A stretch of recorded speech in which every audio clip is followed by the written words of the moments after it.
ఈ వీక్ మనం బీడ్స్తో neck piece చేద్దామా? అయితే ఇక్కడ నేను యూజ్ చేసిన బీడ్స్ 4mm. ఒక హుక్కి 2 థ్రెడ్స్ జాయిన్ చేసుకున్నా, తర్వాత 12 బీడ్స్ ఎక్కించుకున్నా. అండ్ ఇప్పుడు నేను ఒక థ్రెడ్ని తీసుకొని ఒక బీడ్ ఎక్కించుకున్నా, తర్వాత ఇంకొక థ్రెడ్ని లోపల నుంచి లాగేసుకున్నా. ఇప్పుడు మనకి 2 సైడ్స్ థ్రెడ్స్ ఉంటాయి కదా, 2 బీడ్స్ ఎక్కించుకుంటున్నా. అండ్ తర్వాత 2 థ్రెడ్స్ కలిపి ఒక బీడ్ ఎక్కించుకున్నా.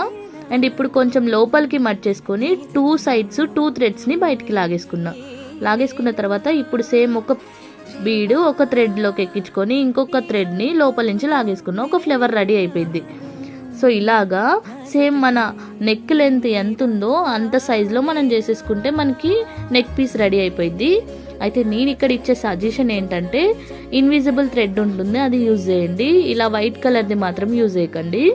అండ్ మీకు నచ్చింది అనుకుంటున్నా. నచ్చితే మాత్రం లైక్ చేయండి. Thank you for watching.